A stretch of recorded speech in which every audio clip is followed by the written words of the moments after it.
On arrive à la fin de cette formation débutante. Alors sache qu'on a abordé vraiment les grosses lignes, on va dire les fondamentaux en trading, tout ce que tu dois savoir, comme je t'avais dit, pour bien te lancer dans ce domaine. Donc maintenant qu'on arrive à la fin de cette formation, tu te poses peut-être certaines questions, notamment quand est-ce que tu peux te lancer en réel avec un vrai capital, donc avec ton vrai argent, à partir de quand tu peux te lancer, quel broker choisir, ce qu'il ne faut pas faire, et tout ça, c'est des questions que moi-même je me posais quand j'étais à ta place, auxquelles je vais répondre dans cette vidéo. C'est parti.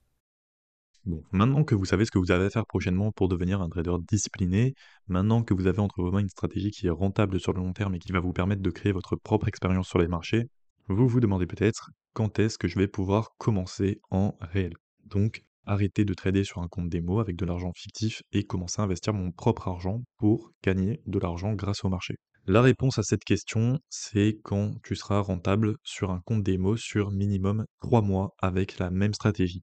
Attention, j'étais exactement à ta place, donc je sais ce que tu vas faire quand tu vas trader en démo, c'est que tu vas recréer des comptes, que des fois tu vas compter des trades que tu as pris, mais que tu vas compter ça comme si tu les avais pas pris parce qu'il y a quelque chose que tu avais pas vu ou que tu voulais pas faire parce que t'as pas été discipliné, machin. C'est normal, tu vas vouloir tricher parce que tu as l'impression que là, quand je te dis être rentable sur un compte démo sur minimum 3 mois avec la même stratégie, ça a pas l'air compliqué, que tu as l'impression que tu vas sûrement pouvoir le faire sur les 5 prochains mois. Non, ça va te prendre du temps. Je peux pas dire combien de temps évidemment parce que ça dépendra de chacun. Il y a des gens qui vont pouvoir pratiquer toute la journée et se former toute la journée, tandis que d'autres, ils pourront se former qu'1 heure par jour parce qu'ils ont pas le temps. Donc ceux-là, évidemment, évolueront moins vite que ceux qui vont y consacrer beaucoup plus de temps. Bref, ce qui est sûr, c'est que dans tous les cas, ça va te prendre du temps, beaucoup plus que 3 mois et évidemment, fais-le sérieusement. N'essaye pas de tricher, d'accord? Les problèmes, d'indiscipline, donc les trades que tu vas vouloir ne pas compter quand tu vas prendre des trades perdants parce que oui, je sais très bien à quel point le cerveau nos cerveaux sont efficaces pour se mentir à nous-mêmes.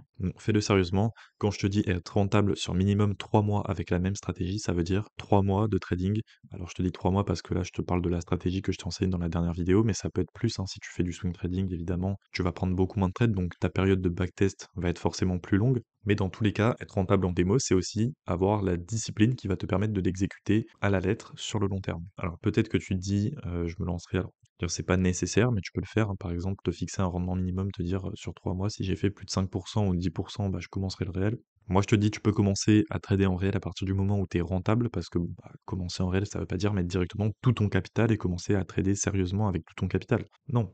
Moi, ce que je te conseille, tu vois, combien de capital de départ?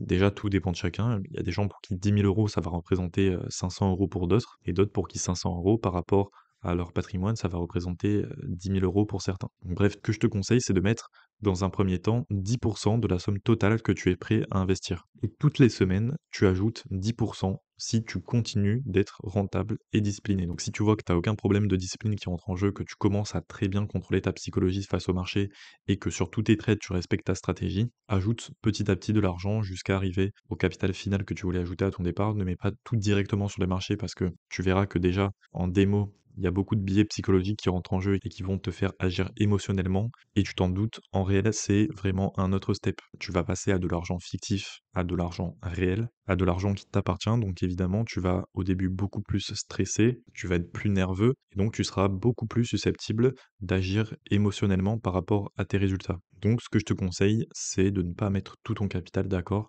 Vas-y progressivement, habitue-toi d'abord à trader en réel, à trader avec de l'argent réel. Donc commence avec une petite somme et ajoute au fur et à mesure si tu vois que tu arrives à tenir le coup. Mais si tu vois que tu as du mal quand tu traites ton propre argent, bah continue avec cette petite somme jusqu'à que tes émotions rentrent de moins en moins en jeu. Donc je l'ai noté en parenthèse, donc ça permet non seulement de te tester toi, mais ça va aussi permettre de tester quelque chose qu'on n'a pas encore vu, c'est la fiabilité de ton broker. C'est ce qu'on verra dans la prochaine vidéo d'ailleurs. Comment trouver un broker fiable. Mais même avec ce que je vais te montrer, enfin la méthode que j'utilise tout simplement pour trouver les bons brokers. Bref, c'est important de te tester toi, mais c'est aussi important de tester la fiabilité de ton broker. Donc c'est une vidéo assez courte. Si vous avez des questions auxquelles je n'ai pas répondu, n'hésitez pas à les mettre dans les commentaires. Et on va passer à la prochaine vidéo, comment trouver un bon broker. On se retrouve juste après.